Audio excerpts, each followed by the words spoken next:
You! I know you stole it, Jane. You've always envied this ring, haven't you? This is why I can't ever trust the poor. You all could never resist the temptation. You're all just desperate for a taste of wealth and luxury that you will never have. Mary, I would never stoop so low as to steal from you or anyone else. Believe it or not, I have no interest in your material possessions. Let's work together to find it instead. Oh, spare me your lies, Jane. Remember this, Jane. Having the ring in your possession doesn't make you belong in this family. You're just a commoner, a nobody trying to play the part of a lady. You'll never be one of us. My name is Jane, and let me take you back to that fateful evening when the story of the missing ring began. As I sat in the cozy living room of our shared family home, my mother-in-law Mary kept pestering us with her ring. In her defense, it was truly one of a kind, so it was hard to keep your eyes off it. The ring glistened on her finger as if commanding attention with its sheer beauty and elegance. It was a masterpiece of craftsmanship with an array of diamonds and a stunning sapphire centerpiece. The band itself was made of the finest platinum that is expertly polished to a mirror-like shine. If opulence and grandeur were a ring, it would be Mary's ring. Mary held her hand up, angling it just right to catch the light, causing the diamonds to sparkle and dance with brilliance. Isn't it simply breathtaking?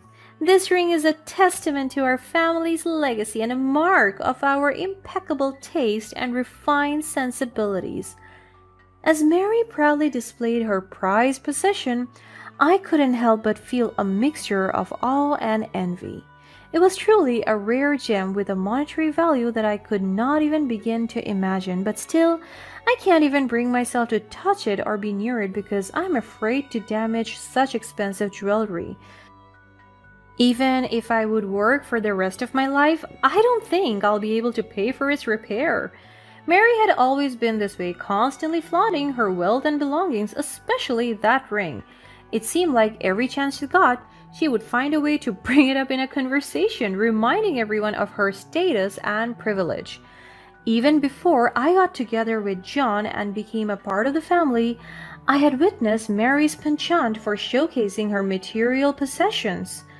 Whenever we had family gatherings or events, she would arrive in her finest attire. She would regale the guests with stories about her luxurious lifestyle, making sure everyone knew about her collection of valuables. The ring was an extension of her identity, that she and the ring were practically inseparable.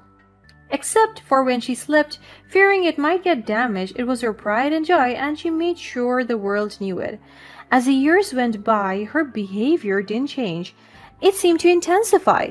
With each passing gathering, she would find new ways to highlight her influence and subtly remind me of the disparity of our financial situations.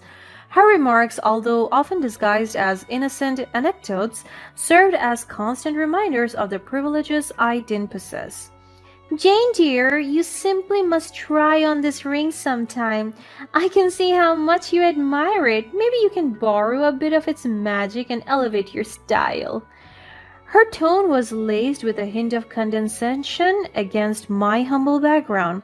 Right when I was about to reply, she continued her jabs at me. But then again, I don't think this ring would suit you, dear.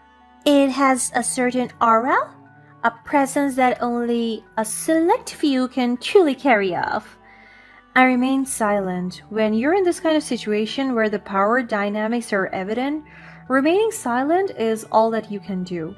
It's a family heirloom passed down through generations. It holds immense sentimental value and immense financial worth.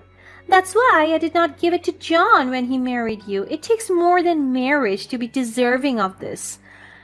I felt a pang of hurt, but I refused to let it show. It's not because I don't care, but because I'm used to it at this point. I knew from the start that she thought John and I would never last. Aren't you going to say anything? I looked at my husband, begging for a little support from his mother's verbal attacks. Well, my mother has a point. You wouldn't know how to take care of it anyway, because you've never owned anything near its value, right? He stuttered with his gaze, avoiding me. I couldn't help but feel a sense of betrayal at how he prioritized his mother's approval instead of defending me. I had hoped that our bond as husband and wife would be strong enough to withstand the toxic influence of his mother's words. I realized I was alone in this battle. Perhaps it's for the best that this ring is up for auction. 2 days from now, the ring will find its true value rather than fall into the hands of someone who wouldn't appreciate its significance. Though the comment struck a chord, I let it be. There was a small consolation in knowing that the auction would definitely benefit a worthy cause. The night wore on, and little did we know that the events from that day would take an unexpected turn, further straining our dynamic. My mother-in-law's demeanor shifted from arrogance to sheer panic, and our normally composed facade crumbled before our eyes. She went from room to room, frantically searching every nook and cranny, hopelessly trying to locate the precious heirloom. As her desperation escalated, so did her accusations. "You!" There it is. I became her target. It was only a matter of time for her to accuse me. "You! I know you stole it, Jane. You've always envied this ring, haven't you? That is why I can't even trust the poor. You all could never resist the temptation. You're all just desperate for a taste of wealth and luxury that you will never have." "Mary, I would never stoop so low as to steal from you or anyone else. Believe it or not, I have no interest in your material possessions. Let's work together to find it instead." "Oh, spare me your lies. Remember this, Jane. Having the ring in your possession doesn't make you belong in this family. You're just a commoner, a nobody trying to play the part of a lady. You'll never be one of us." She glared at me one last time, but I maintained my composure and let her have the last word because I knew I was innocent and time would reveal the truth. Mary stormed off and John followed her into her room, probably attempting to calm her down and reason with her. The muffled sounds of their conversations echoed through the house, leaving me alone with my thoughts. Determined to find the missing ring, I tirelessly searched every corner of the house, hoping for a stroke of luck. Exhaustion eventually caught up with me, and I drifted off to sleep, my mind filled with worries and unanswered questions. The day of the charity event arrived. Confusingly, the morning brought a sense of calm. Mary had seemingly composed herself, and we continued with our daily routines as if the fight had never occurred. I was surprised that John told me to prepare since we were still attending the auction. I don't think the ring was found because Mary would have been wearing it, but she wasn't. Perhaps she had more jewelry to auction off since she is wealthy after all. We arrived at the venue and Mary seemed so confident. As guests gathered in anticipation, she took the stage to share her latest jewelry piece. The room hushed, eager to hear her speak. She began her speech by captivating the audience with tales of her collection. She delved deeper into her story as her tone shifted. "And now, ladies and gentlemen, I must address something that has deeply affected me. The ring that I intended to present to you tonight, a cherished family heirloom, has gone missing from my possession 2 days ago." Gasps filled the room as the revelation hung in the air.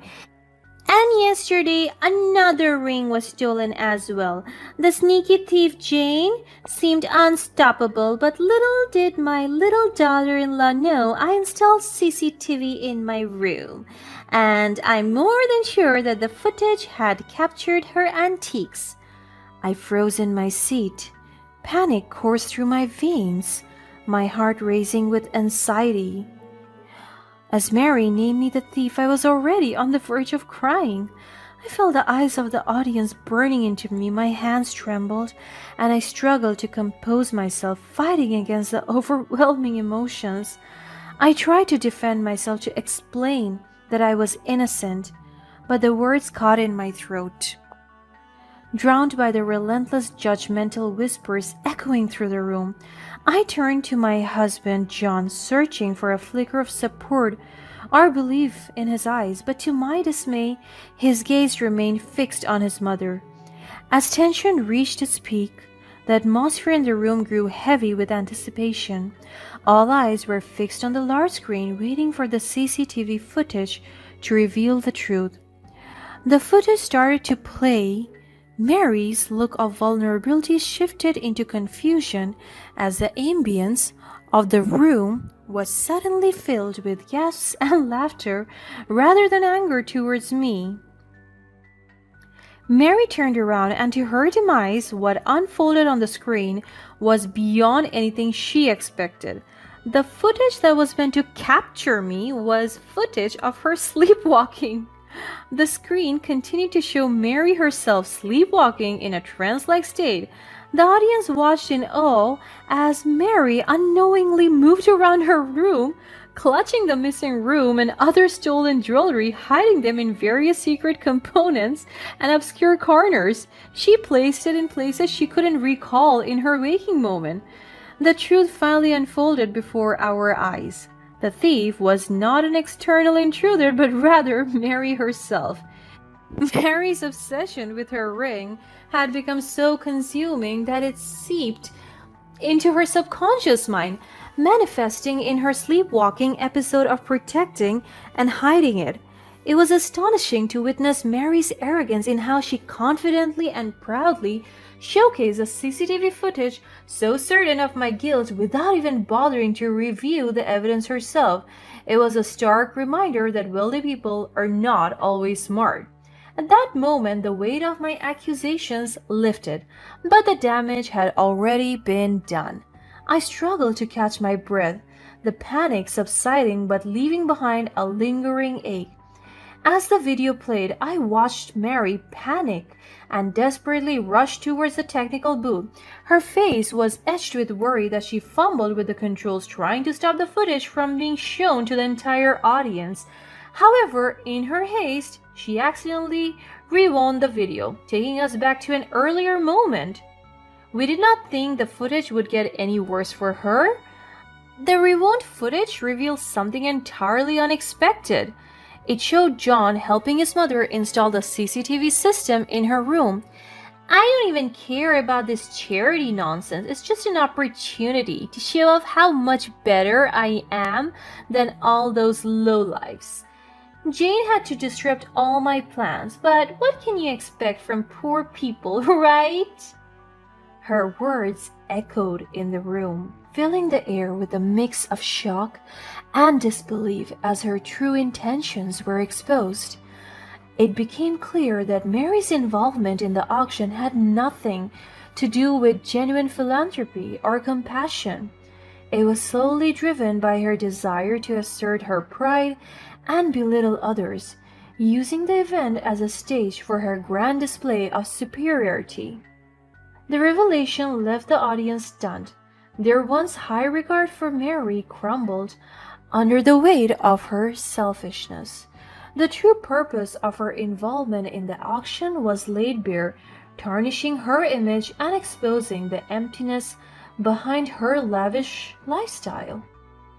However, I think what hurt me the most is seeing how John stood beside his mother, laughing along and nodding to her hurtful words. It was a painful sight to witness, realizing that his loyalty will always lie more with his mother's destructive mindset. The aftermath of Mary's exposed actions reverberated throughout her life. News of Mary's true character spread like wildfire within the auction community. Her deceitful intentions and derogatory remarks shattered her reputation.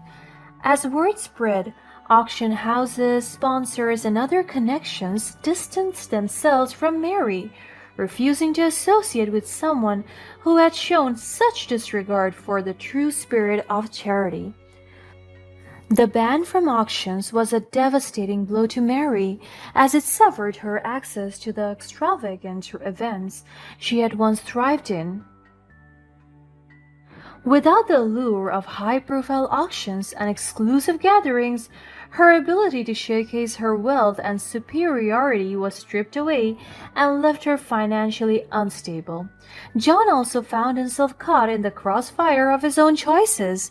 As the news spread and his reputation suffered, his unquestioning loyalty to his mother caused him to face its consequences. The trust that had once existed between him and his mother was shattered as she too turned her back on him. Mary blamed John for the mishap with the CCTV footage. Mary severed ties with her son, leaving him to feel alone and isolated. In the wake of the events, I found the strength to make a difficult decision. Recognizing that my marriage to John had been tainted by his mama's boy persona and our fundamental differences, I chose to step away and pursue a new path for myself. It was during that transformative period that I crossed paths with one of the event organizers, someone who had witnessed the entire ordeal and seen the strength and resilience I possessed. This newfound love interest became not only a partner, but also a source of support and inspiration as I forged ahead on my journey. We embarked on new ventures, leveraging the connections and networks that had come my way. He helped me progress in life attuned to my dreams, something that John was not able to help me with despite us being together for decades. As I stepped into the light of a new chapter, surrounded by genuine connections and fueled by purpose, I knew that I had found my true wealth, the wealth that no amount of money or material possession could ever diminish.